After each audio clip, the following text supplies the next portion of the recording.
Ruby পাথর ধারণ করতে চাইছেন, কোনো জ্যোতিষ আপনাকে হয়তো বলেছে, কিন্তু জানেন কি রুবি পাথর ধারণ করলে আপনার কি কি সুবিধে হবে বা কি কি অসুবিধে হবে?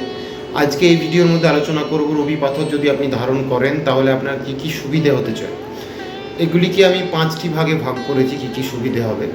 প্রথম ভাগ হলো রুবি ধারণ করলে জ্যোতিষশাস্ত্র অনুযায়ী কি সুবিধে হয়। এটি একটি সূর্য দেবতার অধিপতি পাথর।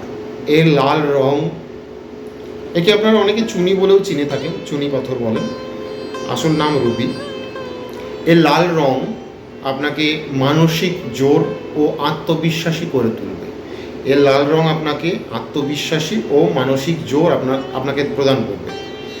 এরপর বলি নেতৃত্ব ও সম্মান। আপনি যদি প্রশাসনিক কোনো কাজের সঙ্গে যুক্ত হন বা রাজনীতিবিদ হন বা কোনো উচ্চপদস্থ কর্মচারী হন, এটি আপনাকে সেই জায়গাতে যে ফিল্ডে আপনি রয়েছেন সেই জায়গাতে যশ, সম্মান এবং প্রতিপত্তি বাড়াতে খুব সাহায্য করবে। এবার বলি কাজ বা মনোযোগের কথা।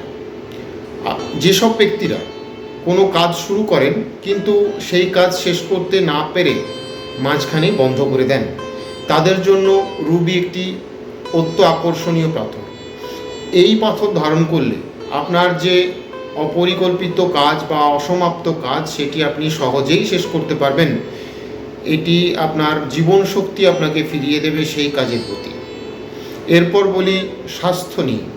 যদি আপনি রুবি ধারণ করেন, রক্ত সঞ্চালন আপনার শরীরে নর্মাল হবে, বাড়বে, ঠিকঠাক থাকবে এবং মানসিক চাপ, আপনার যে মানসিক চাপ আপনার আসছে সেই মানসিক চাপ অনেকটা আপনার হ্রাস পায়, মানে কমে যাবে।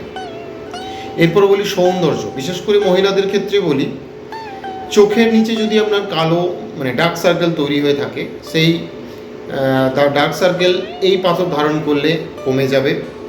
আপনার একটা আভ্যন্তরিক সৌন্দর্য বজায় থাকবে পুরুষ বা মহিলা উভয় ক্ষেত্রেই। এই পাথর ধারণ অবশ্যই আপনি করতে পারেন, তবে তার আগে আপনি আপনার নিকটবর্তী জ্যোতিষ কার্যালয়তে গিয়ে বা অ্যাস্ট্রোলজারের কাছে গিয়ে বিচার করে আপনার ধারণ করা চলবে কি চলবে না সেটা বিচার করে তবেই করুন। আপনার যে পাথর দরকার সেই পাথর ধারণ করাটাই সুবিধাজনক। রুবি যে ধারণ করতে হবে এরকম ব্যাপার নয়, আপনার জন্য যেটা সুবিধাজনক সেটাই ধারণ করুন। আপনি চাইলে আমার সঙ্গেও অনলাইনে কাউন্সেলিং করাতে পারেন, আমি হোয়াটসঅ্যাপের নাম্বার দিয়ে দেবো, হোয়াটসঅ্যাপে যোগাযোগ করতে পারেন। নমস্কার, সবাই ভালো থাকবেন।